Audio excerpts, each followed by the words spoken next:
السلام عليكم ورحمة الله تعالى وبركاته. نحمده ونصلي على رسوله الكريم. أما بعد فأعوذ بالله من الشيطان الرجيم. بسم الله الرحمن الرحيم. وقاتلوا في سبيل الله الذين يقاتلونكم ولا تعتدوا إن الله لا يحب المعتدين. صدق الله العظيم. رب اشرح لي صدري ويسر لي أمري واحلل عقدة من لساني يفقه قولي. Bangladeshi Muslim community মালয়েশিয়ার আয়োজনে university science মালয়েশিয়ার এই দেওয়ান খুলিয়ার এই থিয়েটার হল রুমে আজকে পেনাং কনফারেন্স 2023 যারা আপনারা উপস্থিত হয়েছেন তাদের সবাইকে জানাচ্ছি আন্তরিক শুভেচ্ছা এবং অভিনন্দন। আহলান ওয়া সাহলান ওয়া মারহাবান বিকুম ফি হাযাল লিকা আত-তাইয়িব আল মুবারাক। শুরুতে আমরা আল্লাহ রাব্বুল ইজ্জা ওয়াল জালালের দরবারে শুকরিয়া জ্ঞাপন করছি যে আল্লাহ রাব্বুল ইজ্জা ওয়াল জালাল আমাদেরকে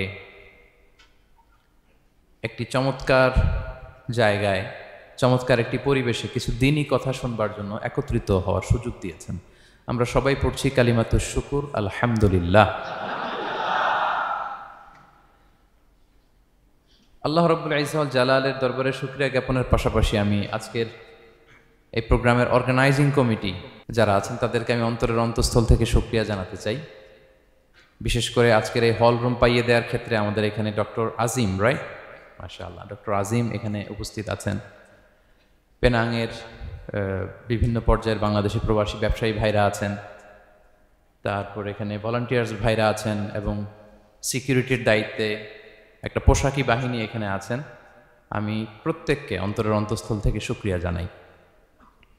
এবং এই যে আমরা মাগরিবের আগে বসলাম, আমরা আমাদের নিয়ত খালেস করে নিই যে এই 1 ঘন্টা আমরা আল্লাহর জন্য ব্যয় করব, কিছু শিখবার জন্য, নিজের জীবনকে পরিবর্তন করবার জন্য।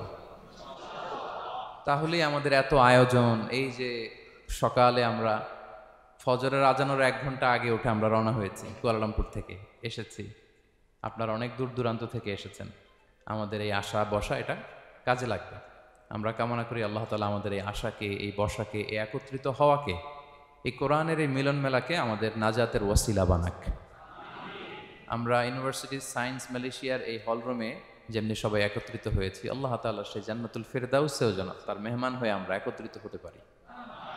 আল্লাহ তাআলা আমাদেরকে তৌফিক দান করুক। সম্মানিত ভাইয়েরা, আপনারা সবাই সুস্থ আছেন তো? আলহামদুলিল্লাহ। আল্লাহ তাআলা আপনাদের সবাইকে ভালো রাখুন, সুস্থ রাখুন, নিরাপদে রাখুন, তার সন্তুষ্টির পথে অবিচল রাখুন। কালামুল্লাহ মাজিদে আল্লাহ তাআলা জানিয়ে দিয়েছেন 7 শ্রেণীর ব্যক্তিকে তিনি অপছন্দ করেন। কয় শ্রেণীর? আবার বলুন, কয় শ্রেণীর? জি, 7 শ্রেণীর ব্যক্তিকে আল্লাহ তাআলা অপছন্দ করেন। তো মানে আল্লাহ তাআলা তাদেরকে ভালোবাসেন না। আমরা আজকে এই 7 শ্রেণীর ব্যক্তি কারা তাদের ব্যাপারে জানার চেষ্টা করব এবং আমরা সতর্ক হয়ে যাব যে আমরা যেন তাদের অন্তর্ভুক্ত না হই। কি বলেন? কোন 7 শ্রেণীর ব্যক্তি, কোন অভাগা, কোন কপাল পোড়া সেই 7 শ্রেণীর ব্যক্তি যাদেরকে আল্লাহ তাআলা পছন্দ করেন না, ভালোবাসেন না, এই মর্মে তিনি কালামুল্লাহ মাজিদে ঘোষণা দিয়েছেন। এবং আমরা সতর্ক হওয়ার চেষ্টা করব এই বৈশিষ্ট্য যেন কশিনকালেও কভু আমাদের মধ্যে না আসে। তাহলে কালামুল্লাহ মাজিদ আল্লাহ তাআলা যে জানিয়েছেন যে তিনি 7 শ্রেণীর ব্যক্তিকে পছন্দ করেন না, তার মধ্যে প্রথম শ্রেণী হচ্ছে সীমা লঙ্ঘনকারী। আরবিতে বলে আল মুআতাদুন। সীমা লঙ্ঘনকারী ব্যক্তিকে আল্লাহ তাআলা পছন্দ করেন না। লিমিট ক্রস করলে আল্লাহ তাআলা পছন্দ করেন না। লিমিটকে কেউ যদি ওভারস্টেপ করে, ক্রস করে, আল্লাহ তাআলা পছন্দ করেন না। সীমা লঙ্ঘনকে তিনি মোটেও পছন্দ করেন না। এবং মজার ব্যাপার হচ্ছে আল্লাহ কেউ কোনো অন্যায় করলেই সাথে সাথে পাকড়াও করেন না, কেউ ভুল করলেই আযাব দেন না, কেউ নাফরমানি করলেই আযাব পাঠান না।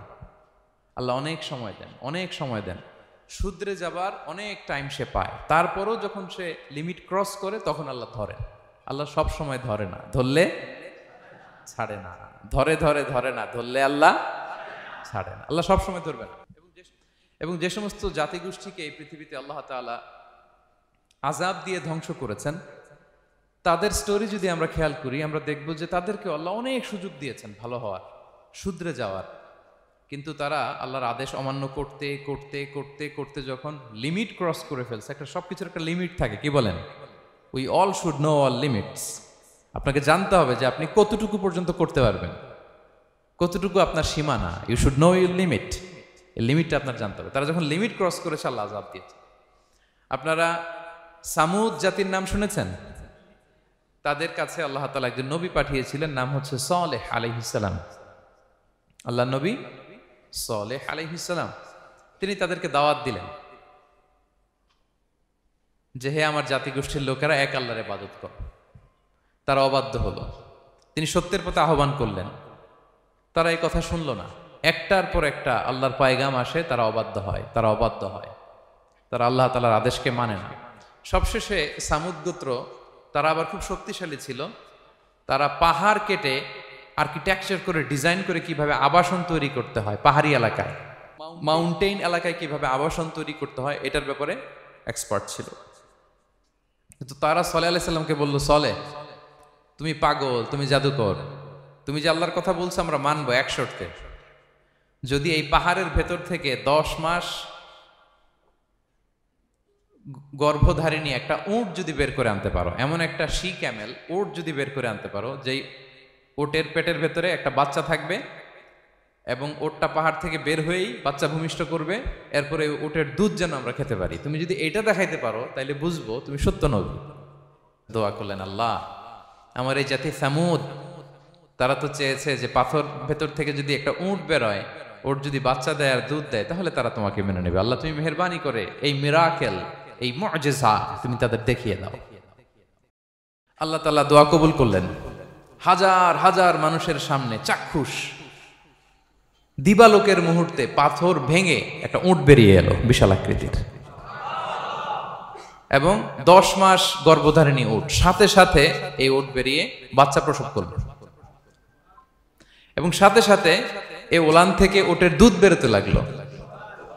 হাজার হাজার লোক এটার ওলান থেকে দুধ নিয়ে তারা তৃপ্ত হলো। আচ্ছা, এই মুহূর্তে তাদের কি করা উচিত ছিল বলেন তো? আশহাদু আল্লাহ ইলাহা ইল্লাল্লাহ ওয়া আশহাদু আন্না মুহাম্মাদুর রাসূলুল্লাহ ওয়া আশহাদু আন্না সালিহান নাবিয়্যুল্লাহ, এটা পড়া দরকার ছিল না? দরকার ছিল। কিন্তু তারা একের পর এক গোয়ার তুমি করতে করতে করতে করতে চাক্ষুষ দিনের বেলা এত বড় একটা মুআজিজা দেখার পরেও তারা অস্বীকার করলো। সাল্লাল্লাহু আলাইহি ওয়াসাল্লাম বললেন, তোমরা তোমাদের ওয়াদা পূরণ করো। তারা বলল, তুমি বড্ড বড় জাদুকর, তুমি যেন তেন জাদুকর না, তুমি পাহাড়ের ভেতরে জাদু ঢুকাই ফেলছো। কি মনে হয় তারা লিমিট ক্রস করে ফেলছে না? এবার ক্রস করছে না? তারা সীমা লঙ্ঘন করে ফেলেছে। দে ক্রসড দেয়ার লিমিট। এবার তো আর ছাড় দেয়া যায় না, কারণ আমি আপনাদের বলেছি শুরুতে যে আল্লাহ সব সময় ধরে না, কিন্তু যখন ধরে ছাড়ে না। আযাব চলে আসলো। কি আযাব? আর্থকোয়েক, রাজফা, পুরো ভূখণ্ড কেঁপে উঠলো। কেঁপে ওঠার সাথে সাথে সব মাটিতে পড়ে গেল। 2 নাম্বার আসলো সাউন্ড ওয়েভ, শব্দ নিনাদ, প্রচন্ড শব্দ তরঙ্গ। জিবরাইল আলাইহিস সালাম ওই এলাকার উপরে এসে এমন জোরে এক চিৎকার মারলেন, ওই চিৎকারে সামুদ গোত্রের প্রতিটি লোক কানের পর্দা ফেটে মুহূর্তের মধ্যে লাশ হয়ে জমিনে পড়ে রইল। Because they cross their limit. তারা তাদের লিমিট ক্রস করেছে। আর যারা লিমিট ক্রস করে, যারা সীমা লঙ্ঘন করে, তাদেরকে আল্লাহ তাআলা পছন্দ করেন না। আপনারা লূত আলাইহিস সালামের নাম শুনেছেন? উনি আল্লাহর একজন নবী ছিলেন। ওনাকে আল্লাহ তাআলা জর্ডান, বর্তমানে যে জর্ডান দেশ আছে সেখানে পাঠিয়েছিলেন।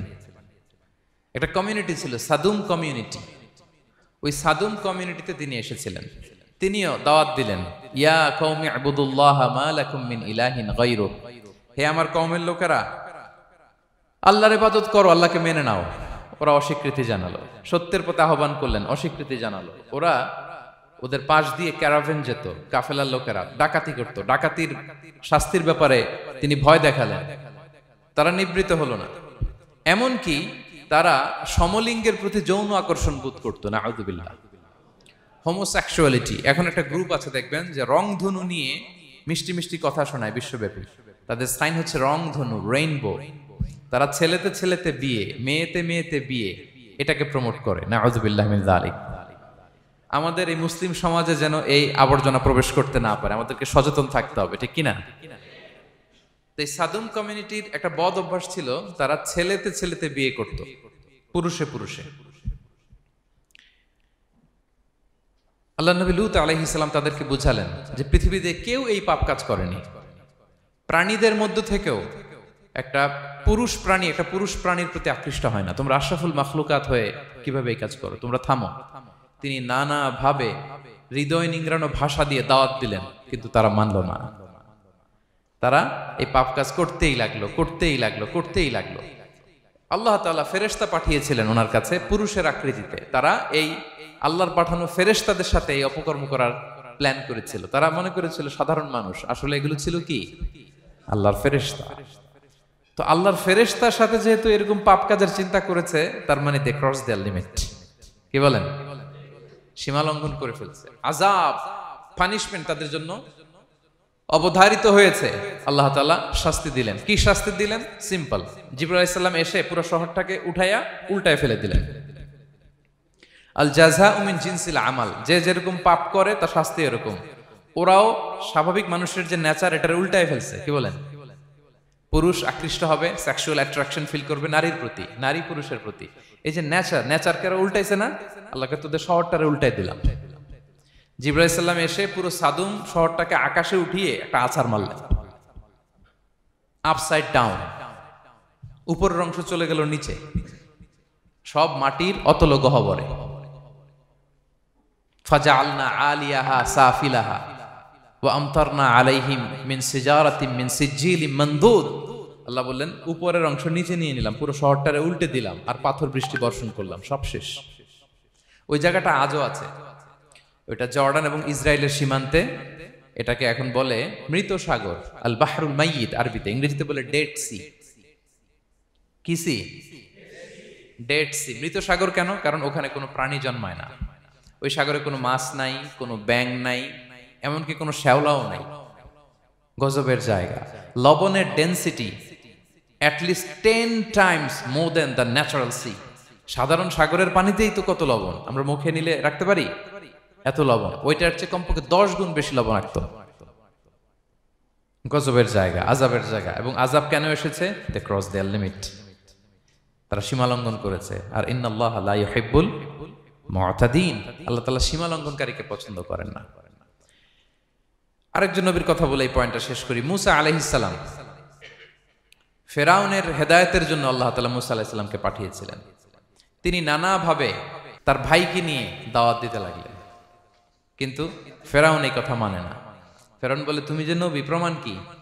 মুসা আলাইহিস সালাম বলেন দেখো এই যে আমার হাতে লাঠি। উনি এমন নবী ছিলেন, উনি লাঠি মাটিতে রেখে দিলে ওটা মুহূর্তে সাপ হয়ে যেত।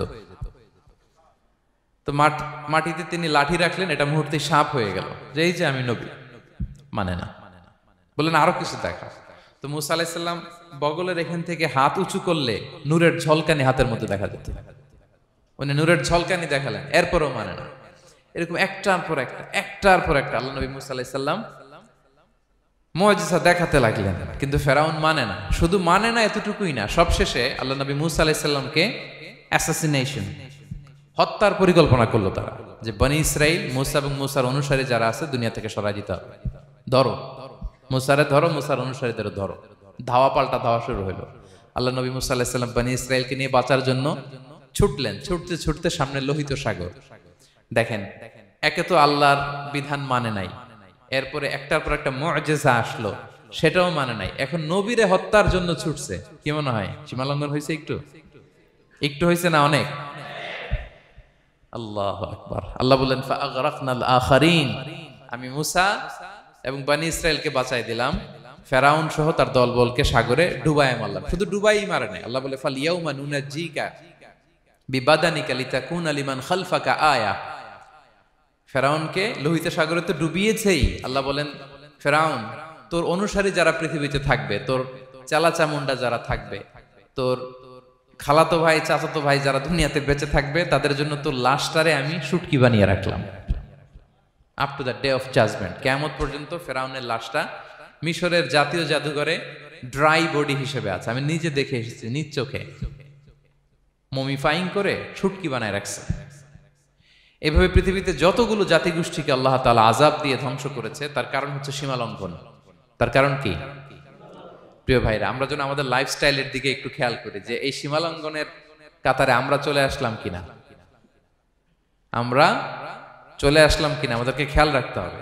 আল্লাহ তাআলা সীমা লঙ্ঘনকারীকে পছন্দ করেন না। ইন্নাল্লাহা লা ইউহিব্বুল মু'তাদিন, তিনি সীমা লঙ্ঘনকারীদেরকে পছন্দ করেন না। এমনকি রাসূলুল্লাহ সাল্লাল্লাহু আলাইহি ওয়াসাল্লামের বায়োগ্রাফি যদি আমরা খেয়াল করি, আমরা দেখব যে তিনি যখন যুদ্ধের জন্য অভিযান পরিচালনা করতেন, দল পাঠাতেন, সেনাবাহিনী পাঠাতেন, তখন তাদেরকে বলতেন, খবরদার যুদ্ধের ময়দানে সীমালঙ্ঘন করো না, সীমালঙ্ঘন করো না, খবরদার। যুদ্ধে যদি কেউ হেরে যায়, বন্দীদের সাথে খারাপ আচরণ করো না। ওরা হেরে গেছে বন্দী, আপনি চাইলে তার কান কেটে দিতে পারবেন, নাক কেটে দিতে পারবেন, আকৃতি বিকৃতি করতে পারবেন না। বিষ্ণু ইসলাম বললেন, খবরদার সীমালঙ্ঘন করো না। যেখানে যুদ্ধে গিয়েছো ওই এলাকার শিশুদেরকে মেরো না, ওই এলাকার নারীদেরকে মেরো না, ওই এলাকার পাদ্রীদের গায়ে হাত তোলো না। সন্ন্যাসীতে যারা ইবাদত করে ওদের তো দোষ নাই, সিভিলিয়ান নাগরিক, তাদের গায়ে হাত তোলো না, খবরদার। গবাদি পশুর গায়ে হাত তুলবে না, এগ্রিকালচারাল প্রোডাক্ট জ্বালিয়ে দিও না। সুবহানাল্লাহি বিহামদিহি, কি রহমতের নবী ছিলেন। সীমা লঙ্ঘন যেন না করে বিষ্ণু ইসলাম অভিযান প্রেরণের আগে তিনি স্পষ্ট বলে দিতেন, খবরদার কেউ সীমা লঙ্ঘন করবে না। যারা তোমাদের বিরুদ্ধে অস্ত্র তুলেনি তাদের বিরুদ্ধে অস্ত্র তোলা যাবে না, কারণ ইন্নাল্লাহা লা ইউহিব্বুল মু'তাদিন, আল্লাহ তাআলা সীমা লঙ্ঘনকে পছন্দ করেন না। প্রিয় ভাইরা, তাহলে যে 7 শ্রেণীর ব্যক্তিকে আল্লাহ তাআলা পছন্দ করেন না, তার প্রথমটা আমরা জেনে গেলাম, তারা কারা? সীমা লঙ্ঘনকারী। আমি কিন্তু প্রায় এরকম জিজ্ঞেস করব এবং সব শেষে আপনাদেরকে নিয়ে রিভাইজ করব। তাহলে 1 নম্বরে আমরা পেলাম তারা কারা? মেহেরবানি করে সবাই বলবেন একসাথে, তারা কারা? তারা সীমা লঙ্ঘনকারী, তারা তাদের লিমিট ক্রস করে, তাদেরকে আল্লাহ তাআলা পছন্দ করে না। সো আমরা আমাদের লাইফের সাথে একটু মিলিয়ে নেই যে আমরা আমাদের কোন ক্ষেত্রে সীমা লঙ্ঘন করি কিনা একটু খেয়াল করেন। আমার যে দায়িত্ব আছে আমি কি সীমা লঙ্ঘন করি কিনা? আমার স্ত্রী আমার দায়িত্বে, তার সাথে সীমা লঙ্ঘন করি কিনা? আমার ভাতিজা ভাতিজি অনেকের আছে ইয়াতিম, তার বাবা মারা গেছে, তার সব সম্পত্তির দায়ভার আমার উপর দেয়া, আমি ওইখানে তাকে ঠিকঠাক মতো সব দেই কিনা, সীমা লঙ্ঘন করি কিনা? হ্যাঁ, ক্ষমতা পেলে সীমা লঙ্ঘন করি কিনা? কি মনে হয় আমরা ক্ষমতা পেলে সীমা লঙ্ঘন করি কিনা? হ্যাঁ, করে করে হ্যাঁ, মানে যেইখানে ডাক্তারের কাছে যায় বলে, ডাক্তার সাহেব আমার এইখানে ফোড়া, সারা দেহের যেই কোনো জায়গায় ধরতে পারেন, এইখানে ধরেন না, তো এইখানে না ধরলে ভালো হবে? ফোড়া যেখানে, ট্রিটমেন্ট তো ওইখানে দিতে হবে, কি বলেন? রোগ যেখানে ওষুধও সীমা লঙ্ঘন। দায়িত্ব পেলে আমরা সীমা লঙ্ঘন করি। এমনকি আমরা যারা ইবাদত করি, অনেকে ইবাদতেও সীমা লঙ্ঘন করি, ইবাদতেও না। ভারসাম্য থাকতে হবে, পরিমিতি বোধ থাকতে হবে। এবং মজার ব্যাপার হচ্ছে আল্লাহ তাআলা দোয়া এবং জিকিরের ক্ষেত্রে এই কথাটা উল্লেখ করেছেন যে তোমরা দোয়া জিকিরের ক্ষেত্রে সীমা লঙ্ঘন করো না। আল্লাহ তাআলা বলেন, উদউ রাব্বাকুম তাদাররুআ ওয়া খুফিয়া ইন্নাহু লা ইউহিব্বুল মু'তাদিন। তোমরা আল্লাহকে ডাকো কেমন ভাবে? তাদাররুআ ওয়া খুফিয়া, সবিনয়ে গোপনে, সবিনয়ে ডাকো, চুপিসারে ডাকো, গোপনে গোপনে ডাকো, অল্প আওয়াজে ডাকো। কারণ কি? ইন্নাল্লাহা লা ইউহিব্বুল মু'তাদিন, আল্লাহ সীমা লঙ্ঘনকারীদেরকে পছন্দ করেন না। তাহলে আপনি যদি দোয়া করেন আল্লাহর কাছে, যখন জিকির করবেন বিনীতভাবে, চুপিসারে, সবিনয়ে, বিষ্ণু ইসলাম যেভাবে শিখিয়েছেন ওইভাবে জিকির করবেন। নাকি জিকির করতে করতে মানুষের কাঁধে উঠবেন? উঠবেন না? ওঠে ওঠে, হ্যাঁ ওঠে। দেখেন আল্লাহ তাআলা যেইখানে 3 ফোঁটা দেওয়া দরকার 3 ফোঁটা দেয়, যেখানে 1 ফোঁটা ওইখানে 1 ফোঁটা দেয়। আল্লাহ তাআলা ইন্নাহু লা ইউহিব্বুল মু'তাদিন, আল্লাহ সীমা লঙ্ঘনকে পছন্দ করেন না। এই কথাটা ঢুকাইছে কোথায়? দোয়া আর জিকিরের মধ্যে। কারণ আল্লাহ জানে আল্লাহর কিছু বান্দা থাকবে, তারা দোয়া এবং জিকিরের সময় কি করবে? সীমা লঙ্ঘন করবে। মাঝে মাঝে কিছু ভিডিও ক্লিপসে দেখা যায় জিকির করতে করতে আরেকজনের কাঁধের উপরে, যিনি জিকির পরিচালনা করতেছে তার মাথার উপরে। এখন আমি ওয়াজ করতেছি, আপনি যদি লাফাইতে লাফাইতে এসে আমার উপরে পড়েন, হ্যাঁ, মাইকের উপরে যদি এসে পড়েন, আমার অবস্থা হবে কি? লাফাতে লাফাতে উপরে উঠে যায়, নিজে ইনজুর্ড হয়, পাশের শ্রোতাকে ইনজুর্ড করে, যিনি আলোচনা পরিচালনা করতেছে তাকে ইনজুর্ড করে। এরকম আছে না নাই? ইন্নাহু লা ইউহিব্বুল মু'তাদিন, আল্লাহ তাআলা সীমা লঙ্ঘনকে পছন্দ করেন না। তাহলে আমাদের প্রত্যেকের উচিত আমাদের লিমিট জানা, আমরা যেন আমাদের কখনো লিমিটকে ক্রস না করি। প্রিয় ভাইরা, এটা প্রতিটি ক্ষেত্রে, ইভেন ইবাদতে আমরা যেন সীমা লঙ্ঘন না করি। এই পয়েন্টটা মনে থাকবে আপনাদের? আচ্ছা, তাহলে 2 নম্বরে আমরা চলে যাই। দুই নম্বরে যে শ্রেণীকে আল্লাহ তাআলা পছন্দ করেন না তারা হচ্ছে জালিম বা অত্যাচারী। জালিম বা অত্যাচারী, যারা জুলুম করে তাদেরকে আল্লাহ তাআলা পছন্দ করেন না। আল্লাহ তাআলা বলছেন ফাআম্মাল্লাযীনা কাফারু ফাউআযিবুহুম আযাবান শাদীদান ফিদ দুনিয়া ওয়াল আখিরা ওয়া মা লাহুম মিন নাসিরিন। যারা দুনিয়াতে কুফরি করবে কঠিন শাস্তি দুনিয়াতেও আখিরাতেও। ওয়া আম্মাল্লাযীনা আমানু ওয়া আমিলুস সলিহাতি ফায়ুওয়াফিহিম উজুরাহুম। আর যারা ঈমান আনবে সৎকর্ম করবে তাদের প্রতিদান আমি আল্লাহ বুঝিয়ে দেব। ওয়াল্লাহু লা ইউহিব্বুয যালিমিন। তবে জেনে রেখো আল্লাহ তাআলা জালিমিনদেরকে পছন্দ করেন। তাহলে দুই নম্বরে পাওয়া গেল কাদেরকে পছন্দ করে না? আপনি যদি কারো প্রতি জুলুম করেন তাহলে আপনি জালেম, সে হচ্ছে মাজলুম। সে কি? মাজলুম। মজলুম আপনার ক্ষমা না করলে আল্লাহ তাআলা আপনার ক্ষমা করবে না। মজলুম যদি ক্ষমা না করে আল্লাহ তাআলা কঠিন কালো আপনাকে ক্ষমা করবে না।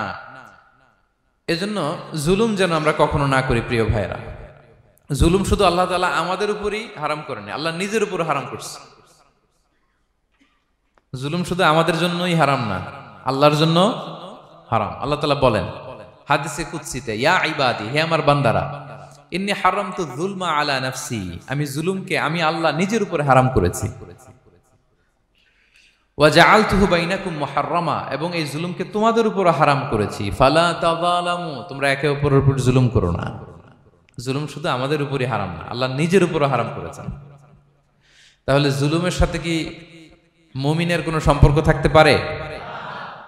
পারে না। এবং আল্লাহ তাআলা কখনো কোনো বান্দার উপর জুলুম করেন না। ওয়া আন্নাল্লাহা লাইসা বিযাল্লামিন লিল আবিদ, তিনি তার বান্দার উপর জুলুম করেন না। কোনোভাবেই যেন জুলুম না হয়ে যায়, এজন্য আল্লাহ তাআলা কিয়ামতের দিন মাওয়াজিনাল কিসত, ন্যায়ের মানদণ্ড তিনি প্রতিষ্ঠা করবেন, যাতে একটু ভুল না হয়ে যায়, জুলুম না হয়ে যায়। আমরা মাঝে মাঝে যে দোকান থেকে বস্তায় বস্তায় চাল নিয়ে আসি না, চাল দেখা যাবে যে 1 মণ চাল হয়তো সামান্য একটু কমও হইতে পারে, সামান্য একটু বেশিও হইতে পারে, এরকম হয় না? দেখবেন যে দিছে 10 কেজি, বাসায় এসে দেখবেন যে 10 কেজির চেয়ে একটু বেশি, একটু সামান্য বেশি কয়েক গ্রাম, অথবা 10 কেজির চেয়ে সামান্য কয়েক গ্রাম কম, এরকম হয়ে যায় না? মানুষ তো আমরা, কি বলেন? কিন্তু আল্লাহর নিক্তি পাল্লায়, মিজানের পাল্লায় এরকম হবে নাকি? হবে? হবে? আল্লাহ বলে না, মাওয়াজিনাল কিসত, ন্যায়ের মানদণ্ড সেটা। ফামাইয়া আমাল মিসকালা যাররাতিন খায়রান ইয়ারা, যাররা পরিমাণ ভালো করেছো তো সেটাও ওজন দেয়া যায় ওই পাল্লায়। সুবহানাল্লাহ পড়বেন না? ওমাইয়া আমাল মিসকালা যাররাতিন শাররান ইয়ারা, অনুপরিমাণ খারাপ করেছো সেটাও ওজন দেয়া যায়। কারণ ওয়া আন্নাল্লাহা লাইসা বিযাল্লামিন লিল আবিদ, তিনি বান্দার উপর জুলুম করেন না। তিনি এমন পাল্লা দিয়েছে যাতে জুলুম না হয়। আমাদেরটাই ভুল হয়ে যেতে পারে, ওনারটাতে ভুল হলে চলবে না, কেউ জিতে যাবে, ঠকে যাবে, কি বলেন? জাররা কাকে বলে? জাররা, জাররা মানে এত ছোট জিনিস, এত ক্ষুদ্র জিনিস যেটা খালি চোখে দেখা যায় না।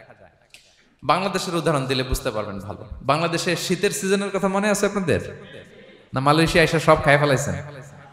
হ্যাঁ, মালয়েশিয়া তো সারা বছর গরম, সারা বছর বৃষ্টি, শীত হয় না। তো বাংলাদেশের শীতের সিজনে টিনের ঘর যাদের থাকে, মনে আছে কিনা জানি না আপনাদের, ওই টিনের চালে যদি ছিদ্র থাকে, শীতের দিন টিনের চালে যদি ছিদ্র থাকে, তাহলে মাঝে মাঝে দেখবেন ওই চিকন ছিদ্রটা দিয়ে সূর্যের একটা আলো ঘরের ভিতরে ঢুকে। মনে পড়ে? টিনের চালে ছিদ্র, চিকন এই ছিদ্রটা দিয়ে সূর্যের একটা চিকন রশ্মি নিচে পড়ে।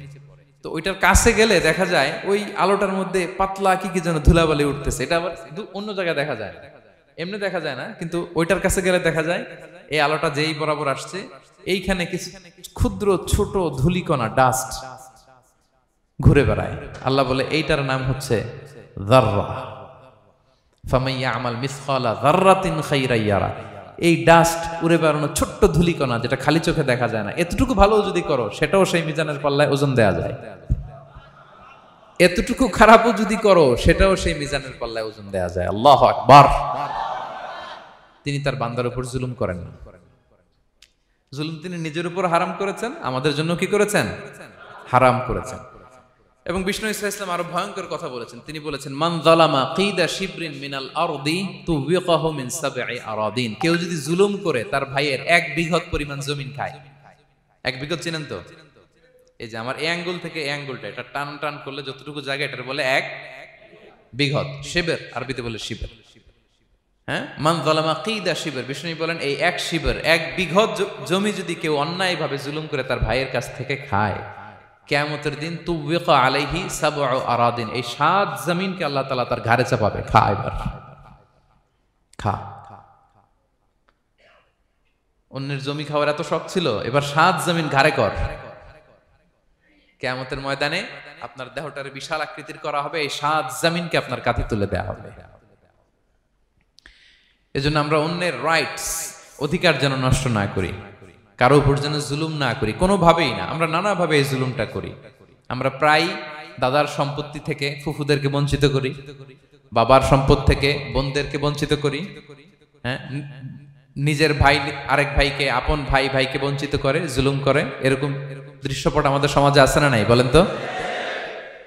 কিয়ামতের দিন আল্লাহর সুপ্রিম কোর্টের কাঠগড়ায় হিসেব দিতে হবে। আর এই জালিমদেরকে আল্লাহ তাআলা পছন্দ করেন না। এবং সবচেয়ে ভয়ঙ্কর ব্যাপার হচ্ছে, আপনি যখন কারোর উপর জুলুম করেন, ওই মাজলুম আর আল্লাহর মাঝখানে কোনো ফারাক থাকে না।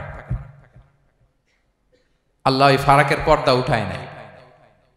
বিষ্ণু বলেন ইত্তাকি দাওয়াতাল মাজলুম, তোমরা মজলুমের বদদোয়াকে ভয় করো, খবরদার। কারণ ফাইন্না লাইসা বাইনাহা ওয়া বাইনাল্লাহি হিজাব, তার আর আল্লাহর মাঝে কোনো পর্দা থাকে না। দোয়া করলেই ওটা আরশে যেয়ে কবুল হয়ে যায়। আল্লাহ তাআলার চারিপাশে অনেক পর্দা আছে। কেউ কেউ বলে 70,000 নূরের পর্দা। এই 70,000টা সহিহ হাদিস দ্বারা সাব্যস্ত না, কিন্তু অসংখ্য অগণিত পর্দা, এবং পর্দাও এটা নূরের পর্দা। আচ্ছা বলেন তো, জানলা দিয়ে বাইরের আলো ঠেকাতে আমরা দেয়ালে জানালায় কি লাগাই? পর্দা লাগাই। পর্দাটা কিসের তৈরি? মোটা কাপড়ের, যাতে করে ওই আলো না আসে। কিন্তু আল্লাহর চারদিকে যে পর্দা, ওই পর্দাটা কিসের? নূরের, আলোর। ওনার পর্দাই আলো দিয়ে তৈরি। সুবহানাল্লাহ বললেন না? বিষ্ণু বলেন ইত্তাকি দাওয়াতাল মাজলুম, মজলুমের বদদোয়াকে ভয় করো। ফাইন্না লাইসা বাইনাহা ওয়া বাইনাল্লাহি হিজাব, কেউ যখন মজলুম হয়ে কেঁদে বদদোয়া করে, তার আর আল্লাহর মাঝে ওই পর্দা থাকে না। বদদোয়া করছে, ডাইরেক্ট কবুল। খবরদার আমার পেনাঙ্গের ভাইয়েরা, আমরা যেন জালিম না হই। In it's any form, operation in it's any form, যেই কোনো ভাবে, যেই কোনো ক্ষেত্রে, যেই কোনো ধরনের হইতে পারে জুলুম। কাউকে আপনি ছোট্ট কোনো কাজে ঠকালেন, বন্টন নীতিতে ঠকালেন, হ্যাঁ, জমি মেরে দিয়ে ঠকালেন, আমানত মেরে দিয়ে ঠকালেন, ইন ইটস এনি ফর্ম যদি জুলুম করে থাকেন, খবরদার। মজলুমের কান্না কখনো বৃথা যায় না। মজলুমের কান্না কখনো বৃথা যায় না। জীবনের কোনো না কোনো সময়ে এর প্রায়শ্চিত্ত আপনাকে করতে হবে। জীবনের কোনো না কোনো সময়ে এর প্রায়শ্চিত্ত করে আপনাকে মরতে হবে। তাহলে কোন বিশ্বাসী কি জালিম হতে পারে? কারণ ইন্নাল্লাহা লা ইউহিব্বুল যালিমিন, আল্লাহ তাআলা জালিমদেরকে পছন্দ করেন না। তাহলে জুলুমের সাথে আমাদের কোনো সম্পর্ক আছে? হ্যাঁ, কোনো সম্পর্ক আছে। তাহলে 2 শ্রেণীর ব্যক্তির কথা আমরা জানলাম যাদেরকে আল্লাহ পছন্দ করেন না। 1 নাম্বার, প্রথমটা কে ছিল? সীমা লঙ্ঘনকারী, লিমিট যে ক্রস করে, ইন্নাল্লাহা লা ইউহিব্বুল মুআতাদিন। 2 নাম্বারে কি জানলাম? হ্যাঁ, জালিম, অত্যাচারী, অপ্রেসর। অপ্রেসরকে আল্লাহ তাআলা পছন্দ করে না। তাহলে এই দুইটারে আমরা নো বলে দিলাম আজকের এই কনফারেন্স রুমে। আওয়াজ করে বলেন তো সবাই, নো। এই লিমিট ক্রস আর জুলুম, নো, চলে গেছে, খালাস। এবার 3 নাম্বারে দেখি আল্লাহ কাদেরকে পছন্দ করেন না। 3 নাম্বারে আল্লাহ তাআলা অহংকারী, দাম্ভিক লোককে পছন্দ করেন না। অহংকারী, আমাদের তো অহংকার নাই না? আছে? অহংকার আছে? কিসের অহংকার বলেন? টাকার, আর ক্ষমতার, আর সৌন্দর্যের, আর হ্যাঁ পাওয়ার, সোশ্যাল পাওয়ার। এই যে অহংকার, অহংকারের খাঁচা থেকে মুক্ত রাখো আমাদেরকে তুমি প্রভু হয়ে, পড়েন আমিন। এটা একটা ভয়ঙ্কর খাঁচা। আচ্ছা, অহংকার করার আমাদের আছে কি বলেন তো? কিছুই নাই। আল্লাহ বলে ওয়া খুলিকাল ইনসানু দাঈফা, তোমাদেরকে আমি দুর্বল করে তৈরি করছি। আমরা দুর্বল, শুধু দুর্বল না, দুর্বলের ঘরের দুর্বল। আমার বাপ ছিল দুর্বল, আমার দাদা ছিল দুর্বল, আমরা 14 গোষ্ঠী কি? হাল আতা আলাল ইনসানি হিনুম মিনাদ দাহরি লাম ইয়াকুন শাইআম মাযকুরা। আল্লাহ বলেন একটা সময় ছিল উল্লেখ করার মতো তোমার কিছুই ছিল না। আজকে তো এত লম্বা চড়া মানুষ, আমরা কিছুই ছিলাম না। আমার বর্তমানে বয়স চলে 36, 37। তো আজ থেকে 37 বছর আগে আমি কি ছিলাম? আমার অস্তিত্বই ছিল না, আমার কোনো নাম ছিল না, আমার কোনো গ্রাম ছিল না, আমার কোনো অ্যাড্রেস ছিল না, আমার কোনো পরিচিতি ছিল না। আজ থেকে আরো 37 বছর পরে একটু খেয়াল করেন তো, এখন তো 37, আরো 37 ধরেন বাঁচলাম। এরপরে আমি দুনিয়া, দুনিয়া থাকবে কিন্তু আমি নাই। আজকে কার জন্য আটকে আছে দুনিয়ার কাজ বলেন তো? আপনার দাদার জন্য, আপনার নানার জন্য। তো আপনাকে লাগে কেন? আপনাকে লাগে?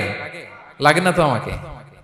আমি দুনিয়া, একদিন কিছুই ছিলাম না। আল্লাহ বলেন হাল আতা আলাল ইনসানি হিনুম মিনাদ দাহরি লাম ইয়াকুন শাইআম মাযকুরা। তুমি কিছু ছিলা, একটা সময় কিছুই ছিলা না, উল্লেখ করার মতো তুমি কিছুই ছিলা না। অস্তিত্বহীনের জগৎ থেকে তোমাকে আমি অস্তিত্বে আনলাম। তোমার বাবার পৃষ্ঠদেশ থেকে তোমার মায়ের গর্ভাশয়ে আমি তোমাকে ফেললাম। সেখানে আমি আল্লাহ তোমাকে একটু একটু করে তিলে তিলে বড় করলাম। 9 মাস 10 মাস পরে মায়ের পেট থেকে দুনিয়াতে তুমি আসলে। দেখেন তো দুনিয়ায় আসার পরে আমাদের অবস্থাটা কি? কাপড় নাই, চোপড় নাই, এভাবে চলে আসছি। আসার পরে কেউ যদি মুখে খাবার তুলে দেয় তাইলে খাইতে পারি, হ্যাঁ, তাও লিকুইড খাবার, এদিক দিয়ে দিলে এদিক দিয়ে পড়ে যায়, খালি মুছতে হয়। মেহমান একজন এসে আদর করে কোলে নিচে পেশাব করে দিছি ভরাইয়া, আছে না নাই? হয়েছে না, হয়েছে না এরকম? আদর করে একটা কোলে নিছেন, এখনই না ডায়াপার আসছে মিয়া। আজ থেকে 10 বছর আগে এগুলো ছিল নাকি? প্যাম্পাস ডায়াপার ছিল, এই কাঁথা টাথা নিয়ে কোলে নেওয়া লাগতো, এরপরে দিছে ওদিক দিয়ে জামা টামা ভিজে শেষ। ইভেন রাসূল সাল্লাল্লাহু আলাইহি ওয়াসাল্লামের কোলেও এরকম বাচ্চারা পেশাব করে দিছে, এরকম হাদিস আছে। আদর করে মায়েরা বাবারা আসলেই তো তার বাচ্চাকে রাসূল সাল্লাল্লাহু আলাইহি ওয়াসাল্লাম কোলে দিতেন, পেশাব করে দিতেন। তো কার কোলে উঠছে এটাও জানি না, পেশাব করে ভরাই দিচ্ছে। পেশাব পায়খানা করে সয়লাভ। লিকুইড দিলে খেতে পারি, শক্ত কিছু খেতে পারি না। এই তো আমি, এই তো আমার ক্ষমতা। একজন যে বললেন ক্ষমতার অহংকার, এই তো ক্ষমতাটা তো এতটুকু। এরপরে যখন জোয়ান হয়েছে, এখন তো জোয়ান, এখানে একটা ভূমিকম্প হইলে কি অবস্থা হবে বলেন তো জোয়ানদের?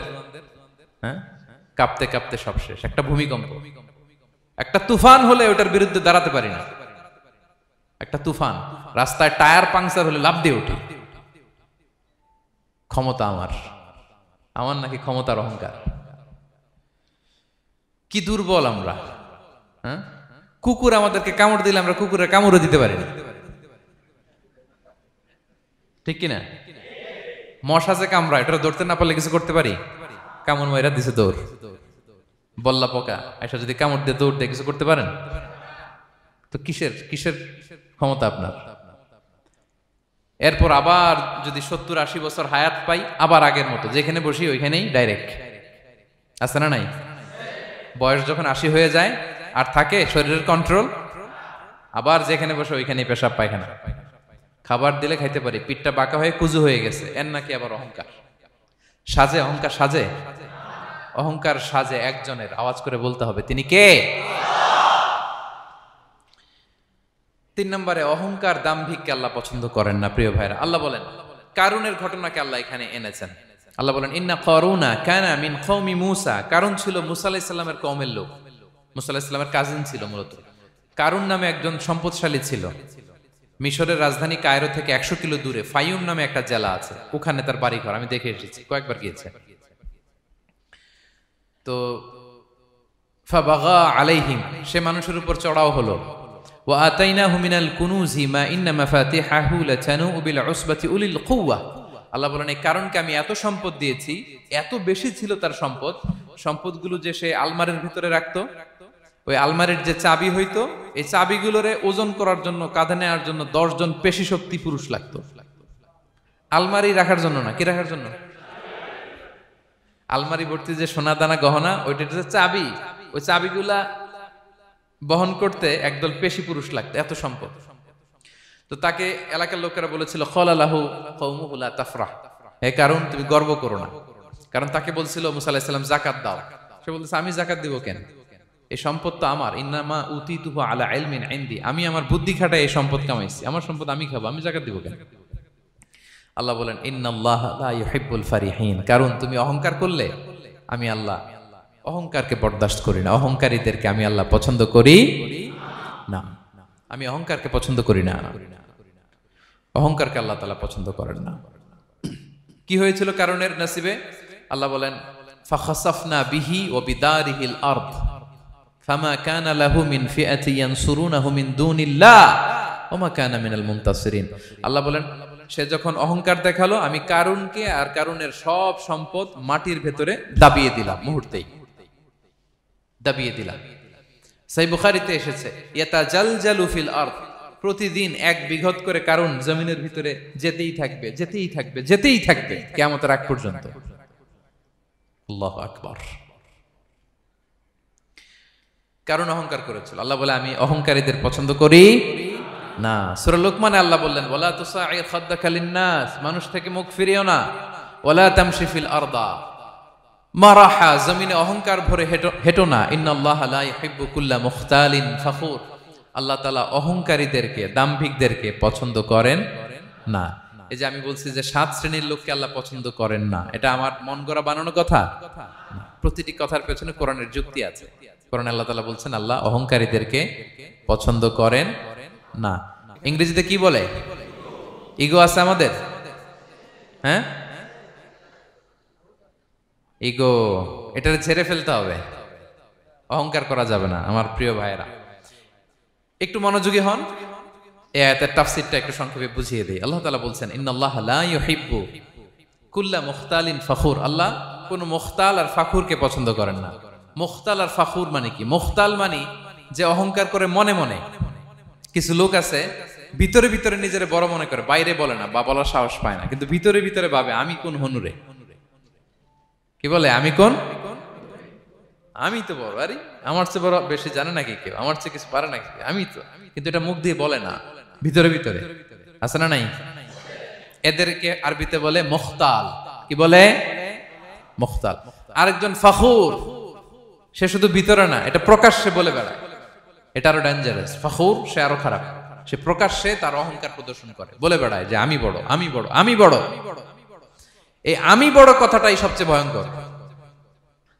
আমি বড় কথাটাই সবচেয়ে ভয়ঙ্কর। নিজে যাকে বড় বলে বড় সে, লোকে যাকে বড় বলে বড় সে হয়। আমার প্রিয় পেনাঙ্গের ভাইয়েরা, নিজেকে বড় মনে করা এটা শয়তানের স্বভাব। কার স্বভাব? বিনয়ী হওয়া এটা নবীদের স্বভাব। আল্লাহ তাআলা ফেরেশতাদেরকে বলেছিলেন উসজুদু লি আদম, তোমরা আদমকে সিজদা দাও। ফাসাজাদাল মালাইকা কুল্লুহুম, সবাই সিজদা দিল ইল্লা ইবলিস, কে ছাড়া? ইবলিস ছাড়া। সে নিজেকে বড় মনে করেছিল, শয়তান। কিভাবে? সে লজিক খাটাইলো আল্লাহর সাথে। সে লজিক দিয়ে আল্লাহর বলে আল্লাহ ক্বালা আনা খায়রুম মিনহু, আল্লাহ আমি কেন সিজদা দেব, আমি তো আদমের চেয়ে শ্রেষ্ঠ, আমি বড়। আল্লাহ বলতেছে তুমি বড়, কেমনে বড়? শয়তান বলে খলাকতানি মিন নার, আপনি আমারে বানাইছেন কি দিয়ে? আগুন দিয়ে। ওয়া খলাকতাহু মিন তিন, আর আদমকে বানিয়েছেন মাটি দিয়ে। কি দিয়ে? মাটি দিয়ে। আগুনের ধর্ম দাউ দাউ করে উপরের দিকে কি করে?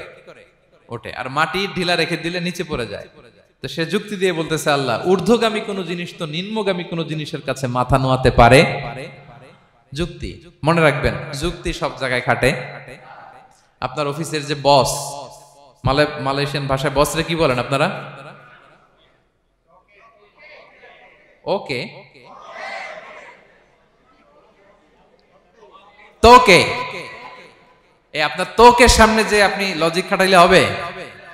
বস যেটা বলে ওইটাই ফাইনাল। তো আল্লাহ তাআলা আদেশ করেছিলেন সেজদা করার, সে সেজদা করলেই ভালো করতো, কিন্তু সে যুক্তি দিল আল্লাহ আমি শ্রেষ্ঠ, তাকে বানাইছেন মাটি দিয়ে, আমারে বানাইছেন আগুন দিয়ে, আমি কেন মাথা নত করব, আমি বড়।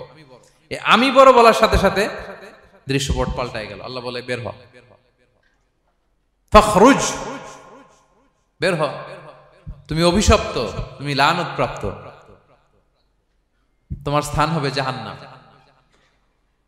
তুমি নিজেকে বড় মনে করেছো, তাইলে বড় মনে করা এটা শয়তানের স্বভাব। কার স্বভাব? তা আমরা নিজেকে বড় মনে করব কখনো? আরো জোরে বলেন, করব? বিষ্ণু ঈসা ইসলাম নিজে নিজে ছোট থাকতে চাইতেন। তিনি দোয়ায় বলতেন, আল্লাহুম্মা জাআলনি ফি আইনি সাগীরা ওয়া ফি আ'য়ুনিন নাসি কাবীরা। আল্লাহ, আমার চোখে আপনি আমারে ছোট বানান, আল্লাহ মানুষের চোখে আপনি আমারে বড় বানান।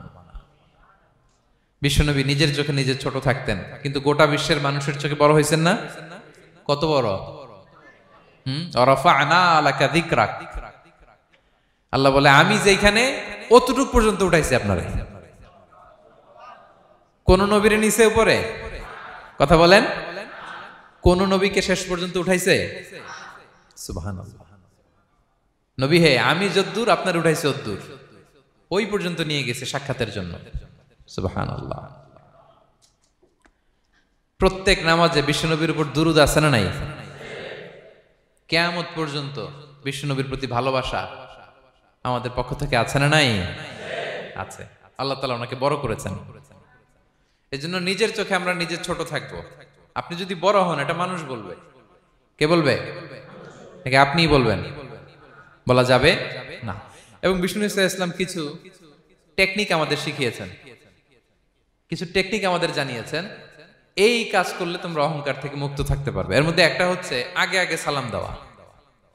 তিনি বলেন, আল বাদিউ বিসসালামি বারিউম মিনাল কিবর, যে আগে আগে সালাম দেয় তার হৃদয় থেকে আল্লাহ অহংকার তুলে নেয়। আগে সালাম দিয়ে পারবেন? ফোন করলেই আগে কি বলবেন? বাসায় ঢুকেই আগে কি বলবেন? স্ত্রীকে আগে সালাম দিবেন, বন্ধুকে আগে সালাম দিবেন, বাসার কাজের লোকটাকে আগে সালাম দিবেন, আপনার ড্রাইভারকে আগে সালাম দিবেন, বাসার দারোয়ানটারে আগে সালাম দিবেন। ফকির একটা আসলে আপনি সালাম দিয়ে ফেলবেন। পারবেন? হৃদয় থেকে অহংকার ফেলে দিবে কে? আগে আগে আমরা সালাম দিব। এবং তার চেয়ে ভয়ঙ্কর কথা হচ্ছে, বিষ্ণু ঈসা ইসলাম বলেন যে লা ইয়াদখুলুল জান্নাতা মান কানা ফি কলবিহি মিসকালু হাববাতি খারদাল মিন কিবর, যার হৃদয়ে সরিষার দানা পরিমাণ অহংকার থাকে, ওই ব্যক্তি কশিনকালেও আল্লাহর জান্নাতে প্রবেশ করার সুযোগ পাবে না। কশিনকালেও পাবে না। এর কারণ অহংকার আল্লাহর চাদর। অহংকার কার চাদর? আল কিবরিয়াউ রিদাই ওয়াল আযামাতু ইজারি। আল্লাহ বলে, অহংকার আমার চাদর, বড়ত্ব আমার লুঙ্গি। যে এগুলো ধরে টান দেয় তারে আমি জাহান্নামে নিক্ষেপ করব। ফালা উবালি, আই ডোন্ট কেয়ার, আমি ওদিকে কেয়ার করি না, আমি তারে জাহান্নামে ফেলবো। সো অহংকার আমাদের সাজে না। আমি শুরুতেই তো বললাম, আমাদের লাইফ সার্কেলটা একটু দেখাইলাম না যে ছিলাম কই? অস্তিত্বহীন থেকে দয়া করে মায়া করে তিনি আমাকে অস্তিত্বে এনেছেন। কত ছোট্ট, কত ক্ষুদ্র, কত নগণ্য, কত দুর্বল ছিলাম আমরা। আবার যৌবনের একটা পিরিয়ড কাটিয়ে, যৌবনের সময় তো কতটা দুর্বলতা বললাম, আবার সে দুর্বল, মানে দুর্বল থেকে দুর্বল। এই হচ্ছে আমাদের লাইফ স্টোরি, লাইফ হিস্ট্রি। তাহলে অহংকার আমাদের সাজে। অহংকার তার সাজে যার কোনো ক্ষয় নাই, যার কোনো লয় নাই, যার কোনো অভাব নাই। হ্যাঁ, গোটা বিশ্ব তার মুখাপেক্ষী, তিনি কারো মুখাপেক্ষী না, ঠিক কিনা? গোটা বিশ্ব তার কাছে ঠেকা, তিনি কারো কাছে ঠেকা না, ঠিক কিনা? গোটা বিশ্ব তাদের সার্ভাইভালের জন্য তার প্রতি মুখ থুবড়ে পড়ে থাকে, তিনি কারোর জন্য বসে থাকা লাগে। অহংকার সাজে তার। আর এই আল্লাহর অহংকারের চাদর ধরে যে টান দেয়, আল্লাহ বলে, ওরা আমি জাহান্নামে ফেলবো, আর তাদেরকে আমি পছন্দ করি না। আল্লাহ তাআলা অহংকারীদেরকে পছন্দ করেন না। তাহলে অহংকারকেও আমরা না বলে দিব, নো বলবো, নো। আওয়াজ করে বলেন নো। শুধু মুখে মুখে নো নাকি অন্তর থেকে? এই তো আজকের দিওয়ান কুলিয়ার বাইরে ফেলে দিছি আমরা অহংকার। কি বলেন পেনাঙ্গের ভাইরা? আর অহংকার করব? আপনি বিনয়ী হন। মান তাওয়াদা তারাফা। বিষ্ণুই বলেন, যে নিচু হয় আল্লাহ ওরে টাইনা উঁচু করে। আপনি বিনয়ী হবেন, আল্লাহ আপনার উঁচু করবে। আর আপনি উঠতে চাবেন, এক থাপ্পড় মেরে জমিনে আল্লাহ মিশাই দিবে। এজন্য বড়ত্ব, দাম্ভিকতা এটা আল্লাহর পোশাক। আমরা যেন তার পোশাক ধরে টান না দেই। এই পয়েন্টটা কি সবার কাছে ক্লিয়ার? আচ্ছা, কয়টা গেল? এক নম্বরে কি ছিল? হ্যাঁ, সীমা লঙ্ঘনকারীকে আল্লাহ তাআলা পছন্দ করেন না। দুই নাম্বার, এই তো মনে রাখছেন, মাশাআল্লাহ অনেক এনার্জেটিক অডিয়েন্স, খেয়াল রাখছে। আর শুরুতে বলছিলাম তো, মনে রেখে দিছে এজন্য, যে ধরবে তো মাঝখানে। আচ্ছা, জালিমকে আল্লাহ পছন্দ করেন না। এইমাত্র যেটা বললাম 3 নাম্বার, অহংকারী ব্যক্তিকে আল্লাহ পছন্দ করেন না। 4 নাম্বার হচ্ছে অপচয়কারী বা অপব্যয়কারী। অপচয়কারী বা অপব্যয়কারী, এই শ্রেণীর ব্যক্তিকে আল্লাহ তাআলা পছন্দ করেন। আল্লাহ বলেন, কুলু ওয়াশরাবু ওয়ালা তুসরিফু, তোমরা খাও পান করো, কিন্তু ওয়ালা তুসরিফু, তোমরা অপব্যয় করো না। ইন্নাহু লা ইউহিব্বুল মুসরিফিন, আল্লাহ তাআলা অপব্যয়কারীকে পছন্দ করেন না। অপচয়, প্রয়োজন নাই তারপরেও খরচ, অপ্রয়োজনীয় খরচ, এটা আল্লাহ পছন্দ করেন না। ইভেন কি দানের ক্ষেত্রেও, আপনি যে দান করবেন, এখানেও ভারসাম্যপূর্ণ দানের কথা বলা হয়েছে। আল্লাহ বলছেন, ওয়াল্লাযীনা ইযা আনফাকু লাম ইউসরিফু ওয়া লাম ইয়াকতুরু ওয়া কানা বাইনা যালিকা কাওয়ামা, যারা দান করে, দানের ক্ষেত্রে কৃপণতাও করে না, আবার সব দিয়ে দেন। যেমন আপনার ছেলের স্কুলের বেতন দিতে হবে, ফ্যামিলির খরচ আছে, এটা আছে সেটা আছে, কিন্তু আপনি বেতনে সব দিয়ে দিলেন একজনকে, তো আপনি চলবেন কেমনে? দেয়া যাবে না, ভারসাম্যপূর্ণ হয় নাই। ভারসাম্যপূর্ণ হইতে হবে। তাহলে অপচয়টা আল্লাহ তাআলা পছন্দ করেন না। এবং বিষ্ণু সাল্লাল্লাহু আলাইহি ওয়াসাল্লাম বলেছেন, কুলু ওয়াশরাবু, খাও পান করো, ওয়া তাসাদদাকু, দান করো, ওয়ালবাসু, যা মনে চায় পরিধান করো। ভালো পোশাক পরিধান করে আপনি আল্লাহর শুকর করবেন, কোনো অসুবিধা নেই, কিন্তু শর্ত হচ্ছে মা লাম ইউখালিতুহু ইসরাফ, এটার মধ্যে কোন ধরনের অপচয় অপব্যয় থাকতে পারবে, আও মাখিলা, অথবা বড়ত্ব থাকতে পারবে না। তাহলে 4 নম্বরে আমরা জানলাম যে অপচয়কারীকে আল্লাহ তাআলা পছন্দ করেন না। শুধু এখানেই শেষ না, আল্লাহ তাআলা অপচয়কারীকে শয়তানের ভাইয়ের সাথে তুলনা করেছেন। কার ভাই? আল্লাহ বলেন, ওয়ালা তুবাযযির তাবযীরা, তোমরা অপচয় করো না, কারণ ইন্নাল মুবাযযিরিনা কানু ইখওয়ানা শায়াতিন, অপচয়কারী কার ভাই? ওয়া কানা শাইতানু লিরাব্বিহি কাফুরা, শয়তান তার প্রভুর ব্যাপারে অকৃতজ্ঞ। তাহলে আমরা জানলাম অপচয়কারী কার ভাই। আচ্ছা বলেন তো, বুঝে শুনে উত্তর দিন, যিনি শয়তানের ভাই উনি নিজেও একটা কি? বলে ফেলছেন আপনারাই, আমি আর কি বলবো। যারা আল্লাহ শয়তানের ভাই বানাইছে, ও নিজেও একটা কি? তাহলে এটা যেন আমরা না করি। আমরা যেন পরিমিতি বোধ যেন আমাদের ব্যয়ের ভেতরে থাকে। এই আয়াতগুলোতে আমরা 2টা শব্দ পাই, একটা ইসরাফ আর একটা তাবযীর। ইন্নাল্লাহা লা ইউহিব্বুল মুসরিফিন, আর জায়গা ওয়ালা তুবাযযির তাবযীরা। দুটোই হারাম পেনাঙ্গের ভাইয়েরা। পার্থক্যটা কি? পার্থক্য হচ্ছে ইসরাফ মানে হচ্ছে বৈধ বা হালাল কোনো ক্ষেত্রে প্রয়োজনাতিরিক্ত ব্যয় করা। হালাল কিন্তু আপনি অতিরিক্ত খরচ করছেন। বাসায় আম লাগবে 2 কেজি, কয় কেজি? 2 কেজি হলে সুন্দর খাওয়া যায়, নিয়ে আসছেন 10 কেজি, কয় কেজি? 3 দিন পরে এগুলো পচে টচে নষ্ট হয়েছে, অপচয় হয়েছে না? কিন্তু আম কিনা হালাল না হারাম? আম খাওয়া হালাল না হারাম? তাহলে এই যে হালাল জিনিসে প্রয়োজনাতিরিক্ত যে খরচ করছেন, এটাকে বলে ইসরাফ, এটা নিষেধ। আরেকটা আল্লাহ যেটা আরো ভয়ঙ্কর, শয়তানের ভাই বানাইছে আল্লাহ যে কারণে, ওটার বলে তাবযীর। ওটা কি? তাবযীর হচ্ছে অবৈধ বা হারাম কোনো ক্ষেত্রে প্রয়োজনাতিরিক্ত ব্যয় করা। এমনি কাজটা হারাম। এমনি কাজটা কি? বলেন তো, মদ খাওয়া কি? এখন ট্রাক ভর্তি করে মদ নিয়ে আসছেন। নাচানাচির অনুষ্ঠানে ফান্ডিং করা কি? অশ্লীলতা, নৃত্য প্রদর্শনের একটা প্রোগ্রাম হবে নারীদের, এটাতে ফান্ডিং করাটা কি?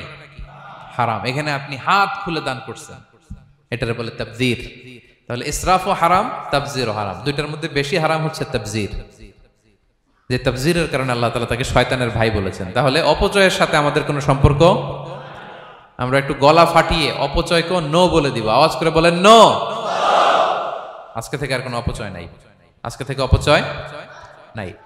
বিশ্বনবী সাল্লাল্লাহু আলাইহি ওয়াসাল্লাম একবার আম্মাজান আয়েশা রাদিয়াল্লাহু তাআলা আনহার ঘরে ঢুকলেন। ফাওয়াজাদা কিসরাতা খুবজিন মুলকাতিন আলাল আরদ, আম্মাজান আয়েশার ঘরে ঢুকেই দেখলেন এক টুকরো রুটি মাটিতে পড়ে আছে। কোথায় পড়ে আছে? ফাগাদিবান নবী, নবী সাল্লাল্লাহু আলাইহি ওয়াসাল্লাম রেগে গেলেন, তিনি রাগান্বিত হলেন, প্রচন্ড রেগে গেলেন। রেগে আম্মাজান আয়েশাকে বললেন, আয়েশা, এই যে আল্লাহর রিজকে তুমি নষ্ট করছো, আল্লাহর রিজিকের মূল্যায়ন করতে শেখো আয়েশা। কোন ঘরে যদি আল্লাহর রিজিক আসে আর ওই রিজিককে যদি মূল্যায়ন করা না হয়, তাহলে সেই রিজিক আর এই ঘরে আসে না। কারণ এই রুটিটা খেয়েই তো তুমি বেঁচেছিলা, ঠিক কিনা? আজকে আমরা যেই রুটিটা যেই ভাতগুলো ফেলে দিয়ে ডাস্টবিনে, এতটুকু খাইলে আমার কাশ্মীরের ভাইরা বেঁচে যাবে, এতটুকু পাইলেই আমার ফিলিস্তিনের ভাইরা বেঁচে যায়, এতটুকু পেলেই ওই ডাস্টবিনে মারামারি করে যারা খাবার খোঁজে ওরা বেঁচে যায়, ঠিক কিনা? এজন্য বিষ্ণু ইসলাম রেগে গেলেন। বিষ্ণু সবসময় রাখতেন না, রেগে বললেন, আয়েশা, আল্লাহর নেয়ামতের কদর করো, তোমার ঘরে রিজিক আসলে ওটার যদি মর্যাদা না দাও, এই রিজিক তোমার ঘরে আর ঢুকবে না। নট নেসেসারি শুধু খাবারের ক্ষেত্রে, যে কোনো ক্ষেত্রে অপচয় যেন না হয়, অপচয় অপব্যয় যেন না হয়। আমরা অনেক সময় করে ফেলি, খেতে বসলে অনেক খাবার নিয়ে ফেলি, অর্ডার করতে গেলে দোকানে অনেক অর্ডার করে ফেলি, রেস্টুরেন্টে, কিন্তু এই খাবারগুলো নষ্ট করা যাবে না, ডাস্টবিনে যেন না যায় আপনার কারণে। আপনি কি করবেন? লেফট ওভার ফুড সাথে করে বঙ্গুজে নিয়ে আসবেন। আপনারা তো বঙ্গুজ বলেন নাকি? পেনাঙ্গে কি বলে? বঙ্কুজ। হ্যাঁ, টেক অ্যাওয়ে বা বঙ্কুজ বললে ওরা বঙ্কুজ দিবে, নিয়ে আসবেন, বাসায় এনে রাতে খাবেন, তারপরের দিন খাবেন, অথবা কাউকে দিয়ে দিবেন, কিন্তু খাবার নষ্ট করা চলবে, কারণ ইন্নাল্লাহা লা ইউহিব্বুল মুসরিফিন, আল্লাহ তাআলা অপচয়কারীকে পছন্দ করেন। কথাটা কি বুঝতে পেরেছেন সবাই? আচ্ছা, কয়টা গেল? আর বাকি রইল কয়টা? 5 নাম্বার, খেয়ানতকারী।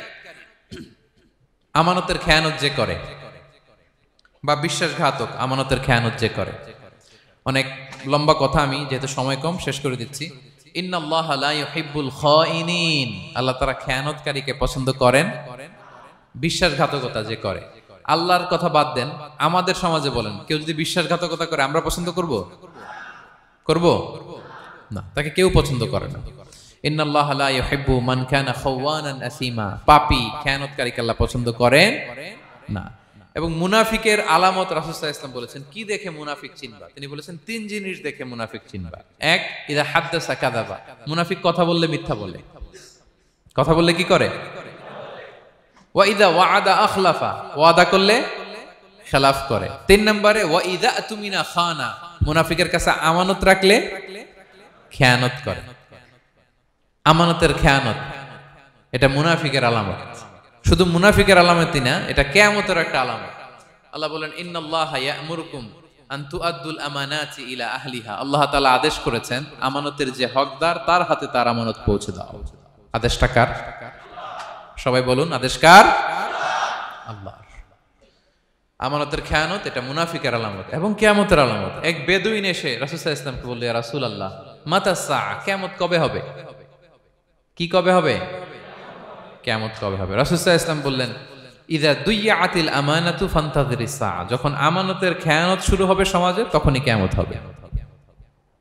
সে বলল, ইয়া রাসূলুল্লাহ, কাইফা ইদাআতুহা, আমানতের খেয়ানত আবার কেমনে হয়?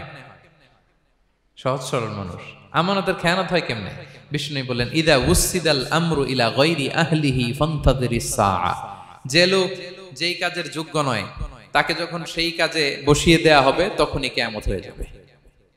এখন এটা আছে না নাই সমাজে? বলেন। হ্যাঁ, যে যেই কাজের যোগ্য না সেই কাজ সে পায় না। সবাই বলেন তো, যে যেই চেয়ারে বসার যোগ্যতা রাখে না ওই চেয়ারে সে বসে কি বসে না? নেতা হওয়ার যোগ্যতা নাই, নেতা হয়ে গেছে। পদের যোগ্যতা নাই, পদ পেয়ে গেছে। চাকরির যোগ্যতা নাই, ওই যে উপর থেকে ফোন আসছে, ফোনের ঠেলায় চাকরি হয়ে গেছে। দেশেরও 12টা বেজে গেছে। এইভাবেই আমানতের খেয়ানত হয়। প্রিয় ভাইরা, আমানত ব্যাপারটা অনেক বড়। অনেকে মনে করে, আপনারা কি বোরিং হয়ে যাচ্ছেন? আর অল্প, আর ম্যাক্সিমাম 10 মিনিট। প্রিয় ভাইরা, আমানত এই ব্যাপারটা অনেক বড়। অনেকে মনে করে, একজন আমার কাছে একটা মোবাইল রেখে গেছে, বলছে ভাই এই মোবাইলটা আগামী সপ্তাহে এসে নিয়ে যাব। তো অনেকে মনে এইটাই শুধু আমানত, অনেকে ভাবে। বা 10,000 রিঙ্গিট রেখে বলল 3 দিন পরে এসে আমি টাকাটা তোমার কাছ থেকে নিব। তো আপনি দিয়ে দিলেন, এটা তো আমানতদার হলেনই। কিন্তু শুধু এতটুকু আমানত নয় প্রিয় ভাইরা আমার।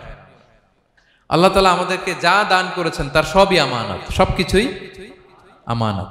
এই যে আমাকে আল্লাহ জ্ঞান দিয়েছেন, এই জ্ঞানটা আমানত। যাদেরকে আল্লাহ পরিচিতি দিয়েছেন, পরিচিতি এটা আমানত। আমার অর্থ, আমার সন্তান, আমার ক্ষমতা, আল্লাহর দেয়া প্রতিটি নিয়ামতই আমানত। এবং এই আমানতের ব্যাপারে আল্লাহ তাআলা জিজ্ঞেস করবেন। আপনি একটা প্রতিষ্ঠানের প্রধান, এই প্রতিষ্ঠান আপনার কাছে আমানত। আপনি মসজিদের সভাপতি, এই মসজিদ আপনার কাছে আমানত। আপনি চেয়ারম্যান, এই ইউনিয়ন পরিষদটা আপনার কাছে আমানত। কি বলেন?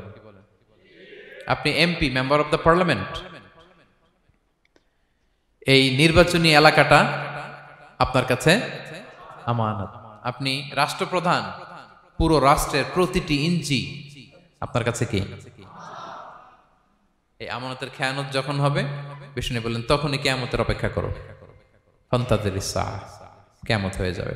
তাহলে খেয়ানতকারীকে আল্লাহ তাআলা পছন্দ করেন না, আমানতের খেয়ানতকে পছন্দ করেন। আর আমানত এটা ব্যাপক বিষয়। আমার জ্ঞান, আমার ক্ষমতা, আমার পরিচিতি, আমার সন্তান, আমার স্ত্রী, সবকিছু আমানত, এবং এগুলোর ব্যাপারে আল্লাহ তাআলা আমাদেরকে জিজ্ঞেস করবেন। কয়টা গেল? তাহলে খেয়ানতকে আমরা নো বলে দিব। আওয়াজ করে বলেন নো। একটা সাথে আমাদের সম্পর্ক নেই। 6 নম্বরে হচ্ছে ফাসাদ সৃষ্টিকারী, বিশৃঙ্খলা সৃষ্টিকারী। সমাজে যারা বিশৃঙ্খলা সৃষ্টি করে তাদেরকে আল্লাহ পছন্দ করেন না। আল্লাহ বলেন ইন্নাল্লাহা লা ইউহিব্বুল মুফসিদিন। আল্লাহ তাআলা ফাসাদ সৃষ্টিকারীদেরকে কখনো পছন্দ করেন না। সমাজে নানাভাবে, সামাজিকভাবে ফাসাদ, রাজনৈতিকভাবে ফাসাদ, অর্থনৈতিকভাবে ফাসাদ, এই যত ফাসাদ বিশৃঙ্খলা আছে এগুলোর হোতা যারা, তাদেরকে আল্লাহ পছন্দ করে না। নানাভাবে দেখবেন যে সমাজে অনেকে ফাসাদ সৃষ্টি করে। আমাদের বাংলাদেশে কিছুদিন আগে কাঁচামরিচের দাম বেড়ে গেছে না? কেমনে বাড়লো? নিশ্চয়ই কেউ সিন্ডিকেট করছে, নিশ্চয়ই কেউ মজুদদারি করছে, নিশ্চয়ই এখানে কেউ ফাসাদ তৈরি করছে, ঠিক কিনা?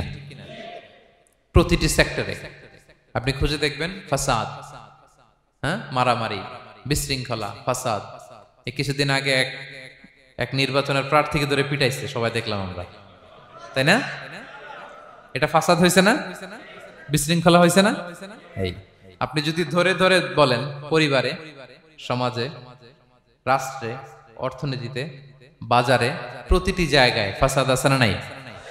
আল্লাহ তাআলা বলেন ইন্নাল্লাহা লা ইউহিব্বুল মুফসিদিন। এই ফাসাদ সৃষ্টিকারীকে আল্লাহ তাআলা পছন্দ করে না। মদিনাতে এই যে টিকিটের দাম, সুন্দর কথা বলছেন, টিকিটের দাম বাড়ায় যারা দেয়, সেম গোস টু দেম, তাদেরও একই কথা, ফাসাদ সৃষ্টিকারী আর মুফসিদুন। এই যে আমাদের হাজিদের এত টাকা লাগে কেন? 50,000 টাকার টিকিট হয়ে গেছে কয় লাখ? 2 লাখ, কয় 1 লাখ। হজে যারা গেছে 1,95,000 টাকা করে পড়ছে একজনের টিকিট। কিয়ামতের দিন আল্লাহর সুপ্রিম কোর্টের কাঠগড়ায় তোমাকে দাঁড়াতে হবে, পাই টু পাই সেদিন হিসেব নিয়ে আল্লাহ তাআলা ছাড়বেন, ঠিক কিনা? সেদিন হবে আসল খেলা। এখন তো আমরা মাইক পেলেই বলি খেলা হবে, কিন্তু আসল খেলা কবে? লক্ষ লক্ষ কোটি মানুষের সামনে আল্লাহ তাআলা আপনার এই গোমর ফাঁস করে দিবেন। আল্লাহ তাআলা আপনাকে অপমানিত করে ছাড়বেন। তাই কোনো ফাসাদের সাথে, বিশৃঙ্খলার সাথে মুমিনের কোনো সম্পর্ক থাকতে পারে না। মদিনায় মুনাফিকেরা এই ফাসাদ তৈরি করত। যখন তাদেরকে বলা হতো তোমরা ফাসাদ করো কেন, ওয়া ইযা কিলা লাহুম লা তুফসিদু ফিল আরদ ক্বালু ইন্নামা নাহনু মুসলিহুন। তারা বলল আরে ফাসাদ কে, আমরাই তো ভালো মানুষ, আমরাই তো ভালো মানুষ, আমরাই তো ভালো কাজ করি। আল্লাহ বলে না, আলা ইন্নাহুম হুমুল মুফসিদুনা ওয়ালাকিন লা ইয়াশউরুন। ওরাই ফাসাদ সৃষ্টিকারী, ওরাই ফাসাদ সৃষ্টিকারী, ওরাই সমাজে বিশৃঙ্খলা সৃষ্টিকারী। ওদের ভেতরে এক, বাইরে আরেক, তার নাম মুনাফিক, ঠিক কিনা? মুনাফিকের সহজ সংজ্ঞা কি জানেন? ভিতরে লালন করে একটা, অনুভূতি বা ভাবে একটা, কিন্তু মুখ দিয়ে বলে, তার মানে ভেতরে এক, বাইরে আরেক, তার নাম দুই মুখো সাপেরা। এদিকে যায় বলে আপনার লগে আছে, আপনি খুব ভালো, ওদিকে যায় বলে আরে না না উনি কি, উনি তো খুব খারাপ মানুষ, আপনি অনেক সবচেয়ে ভালো, আমি আপনার সাথে আছি। এরকম ডাকাইতে আছে না নাই? দুমুখো সাপ, ডাবল স্ট্যান্ডার্ড, নেহি এদার নেহি ওদার, দারমিয়ান মে সাদার বাদার, ডানেও না বায়েও না, মাঝখানে সদর বদর। বুঝেন? দুই নৌকার মধ্যে 2 পা দিছিলেন কখনো? কয় দিছি? অবস্থা কি হয়েছিল তোমার বলো? হ্যাঁ, পইরা গেছিল? পড়বে। 2 নৌকায় 2 পা দেওয়া যায় না, হয় এই পা এদিকে নিয়ে আসতে হবে, না ওদিকে চলে যেতে হবে। 2 পা দিলে এই উল্টায় পড়বে। মুনাফিকদের স্বভাব এটা, দুমুখো সাপ, ডাবল স্ট্যান্ডার্ড, মেনটেন করে, টু ফেসড পার্সোনালিটি এরা, যেদিকে বৃষ্টি ওদিকে ছাতা, উপরে ফিটফাট ভিতরে সদরঘাট। তাদেরকে যখন বলা হয় তোমরা ফাসাদ সৃষ্টি করো না, ওরা বলে আরে আমরাই তো ভালো। আল্লাহ বলে না, তোমরাই ফাসাদ সৃষ্টিকারী, তোমরা জানো না। তো এই ফিতনা ফাসাদকে আল্লাহ হত্যার চেয়েও জঘন্য বলেছেন। তিনি বলেছেন আল ফিতনাতু আকবারু মিনাল কতল। এই ফিতনা সৃষ্টি করা, সমাজে পণ্যের দাম বাড়ানো, কাঁচামরিচের দাম বাড়ানো, অন্যের হক নষ্ট করা, টিকিটের দাম বাড়ানো, মজুতদারি করা, সমাজের স্বাভাবিক সামাজিক রাজনৈতিক ভারসাম্য যারা নষ্ট করে, এগুলো সব মুফসিদুন। সব কি? মুফসিদুন, ফাসাদ সৃষ্টিকারী, ফিতনাবাজ। আকবারু মিনাল কতল, সমাজের স্বাভাবিক যে ধারা, এই ফ্লোটাকে তারা নষ্ট করে। এবং ফাসাদের মাধ্যমে যদি কারো ক্ষতি করে, কাউকে কেউ হত্যা করে, সেজন্য গোটা বিশ্বের সবাইকে হত্যা করবে। আল্লাহ বলেন মান কাতালা নাফসান বিগাইরি নাফসিন আও ফাসাদিন ফিল আরদি ফাকান্নামা কাতালান নাসা জামিআ। অন্যায়ভাবে ফাসাদের মাধ্যমে যখন কেউ কাউকে হত্যা করে, সেজন্য গোটা বিশ্বের সবাইকে হত্যা করে। আকবারু মিনাল কতল, ফিতনা এত বড় ভয়ঙ্কর পাপ। তো এই ফিতনার সাথে, ফাসাদের সাথে, ফাসাদ সৃষ্টি করা, বিশৃঙ্খলার সাথে আমাদের কোনো সম্পর্ক, কারণ ইসলাম শান্তির ধর্ম। কিসের ধর্ম? শান্তির ধর্ম। কোনো অন্যায়, বিশৃঙ্খলা, বোমাবাজি, সন্ত্রাসবাদ, টেরোরিজম, এগুলোর সাথে ইসলামের কোনো সম্পর্ক, শান্তির ধর্ম। এজন্য আল্লাহ তাআলা ফাসাদ সৃষ্টিকারীদেরকে পছন্দ করেন। কয়টা গেল? সব শেষ হচ্ছে মন্দ কথার প্রচারক। আমার ভাইয়েরা, কি কথা? কোন ধরনের বাজে কথা, মন্দ কথা, অশালীন কথা, অশ্লীল কথা আমরা মুখ দিয়ে উচ্চারণ করব। কোন ধরনের বাজে স্ট্যাটাস, মন্দ স্ট্যাটাস, অশালীন স্ট্যাটাস আমরা ফেসবুকে দিব? কারো এরকম অশালীন স্ট্যাটাস শেয়ার দিব? নেভার, কখনো দিব না। আল্লাহ পছন্দ করেন। আল্লাহ বলেন লা ইউহিব্বুল্লাহুল জাহরা বিসসুই মিনাল কওলি ইল্লা মান যুলিম ওয়া কানা আল্লাহু সামিআন আলিমা। কোন খারাপ কথা কেউ প্রকাশ করবে, পাবলিক করবে, ওপেনলি বলে বেড়াবে, এটা আল্লাহ পছন্দ করে না। কিন্তু সে যদি মাজলুম হয় সেটা ভিন্ন কথা। কোন ধরনের অশ্লীল কথা, অশালীন কথা মুমিনের মুখ দিয়ে বেরোতে পারে? রাসূল সাল্লাল্লাহু আলাইহি ওয়াসাল্লামের ব্যাপারে দেখেন, আনাস রাদিয়াল্লাহু কি বলেন? তিনি বলেন লাম ইয়াকুনিন নবিয়্যু সাল্লাল্লাহু আলাইহি ওয়াসাল্লাম সাব্বাবান। বিষ্ণু সাল্লাল্লাহু আলাইহি ওয়াসাল্লাম মুখ দিয়ে কোনোদিন কাউরে বকা দেয় নাই, গালি দেয় নাই। ওয়ালা ফাহাশান, আমার নবী কখনো তার জবান মোবারক দিয়ে অশালীন কথা বলেন নাই। ওয়ালা লাআনান, কাউকে লানত তিনি করেন নাই। সুবহানাল্লাহ পড়েন। তো সেই নবীর উম্মত হয়ে আমরা কোনো খারাপ কথা বলবো? অশালীন কথা? একসাথে বন্ধুরা যখন বসেন আড্ডা দিতে, যে অনেকে অশ্লীল কথা বলে ফেলে, আছে না নাই? বন্ধুরা কি বলেন আপনারা? Cowan Cowan Cowan. তো এই যে একসাথে বসতে যে অনেক সময় অশালীন, অশ্লীল কথাবার্তা অনেকে বলে ফেলে, এদেরকে আল্লাহ তাআলা পছন্দ করে না। এই জাতীয় কথা যেন আমাদের মুখ দিয়ে কখনো বের না হয়। এবং অশ্লীলতার প্রচার যারা সমাজে ঘটায়, আল্লাহ বলে তাদেরকে দুনিয়াতেও আমি লাঞ্ছিত করব, শাস্তি দেব, আখিরাতেও দেব। আল্লাহ তাআলা বলছেন ইন্নাল্লাযীনা ইউহিব্বুনা আন তাশিআল ফাহিশাতু ফিল্লাযীনা আমানু লাহুম আযাবুন আলীম ফিদ দুনিয়া ওয়াল আখিরাহ। যারা চায় মুমিনদের মাঝে অশ্লীলতা ছড়িয়ে পড়ুক, তাদেরকে দুনিয়া আখিরাতে আমি লাঞ্ছিত করে ছাড়ব। দুনিয়ায় লাঞ্ছিত, আখিরাতেও লাঞ্ছিত। দুনিয়াতেও আযাব, আখিরাতেও। এজন্য অশ্লীলতার সাথে আমাদের কোনো সম্পর্ক নাই। আমরা কোনো অশ্লীল কথা যেন আমরা না বলি। এখন অশ্লীলতার সয়লাভ, নাটকের নামে, সিনেমার নামে, বিনোদনের নামে, আছে না নাই? এই যে ডিভাইস, হ্যাঁ, সয়লাভ, আপনি ঢুকবেন আর বেরোতে পারবেন না, এমন ভাবে আপনাকে এঙ্গেজ করে রাখবে। এগুলোর সাথে মুমিনের কোনো সম্পর্ক আছে না। মুমিন যেটাই করবে ওটা হালাল পন্থায় করবে, ঠিক কিনা? তাই কোনো অশ্লীলতাকে আমরা শেয়ার দিব না। সোশ্যাল মিডিয়ায় কোনো অশ্লীল ভিডিও দেখবো না, শেয়ারও দিব না। কোনো অশ্লীল নাটক, সিনেমা এগুলো আমরা দেখবো না। দিনকে দিন এটা এমন ভাবে গ্রাস করতেছে, আমাদের সমাজটাকে শেষ করে ফেলতেছে এক এক নামে। পত্রপত্রিকা আমরা দেখি এখন নতুন কি আসছে, ওটিটি প্ল্যাটফর্ম।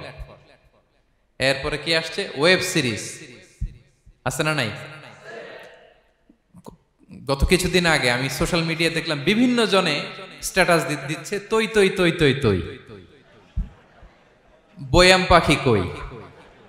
তো আমি ভাবছি হয়তো কোনো বিখ্যাত কবির কবিতা শেয়ার দিচ্ছি।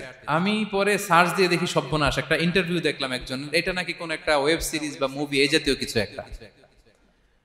তো দেখেন, কবিতার নামে, গানের নামে, সাহিত্যের নামে, সংস্কৃতির নামে, এন্টারটেইনমেন্টের নামে, বিনোদনের নামে এই অশ্লীলতার সয়লাভ, ঠিক কিনা? এই অশ্লীলতার সাথে আমাদের কোনো সম্পর্ক আছে? আমরা যেন মুখ দিয়ে উচ্চারণ না করি এগুলো, ঠিক কিনা? বিষ্ণু বলেন, ইন্নাল আবদা লা ইয়াতাকাল্লামু বিল কালিমাতি মা ইয়াতাবায়ানু ফিহা ইয়াজিল্লু বিহা ইলান নার আবআদা মিম্মা বাইনাল মাশরিক ওয়াল মাগরিব। বান্দা অনেক সময় মুখ দিয়ে এমন কথা মুখ ফসকে বলে ফেলে, এটা যে কত ভয়ঙ্কর, এটা যে তারা জাহান্নামে নিক্ষেপ করবে সে কল্পনাও করতে পারে না। আপনার একটা কথা থেকে আপনি জাহান্নামের অধিবাসী হতে পারেন। এই জন্য সোশ্যাল মিডিয়া ব্যবহারের ক্ষেত্রে আমরা সাবধান। যে কোনো ধরনের গুজব, মিথ্যা কথা, হক্স নিউজ, অশ্লীলতা, স্ক্যান্ডাল, এগুলোর সাথে আমাদের কোনো সম্পর্ক নাই। আমরা সব সময় যেন শালীনতার মধ্যে থাকি, সত্যের পক্ষে থাকি। কথা বুঝতে পেরেছেন? তাহলে কয় শ্রেণীর ব্যক্তিকে আল্লাহ পছন্দ করেন না? 1 নম্বরে সীমা লঙ্ঘনকারী, 2 নম্বরে জালিম, 3 নম্বরে অহংকারী, 4 নম্বর অপচয়কারী, 5 নম্বর খেয়ানতকারী, আমানতের খেয়ানত, 6 নম্বর ফাসাদ সৃষ্টিকারী, 7 নম্বর মন্দ কথা, অশ্লীল কথার যে প্রচার করে।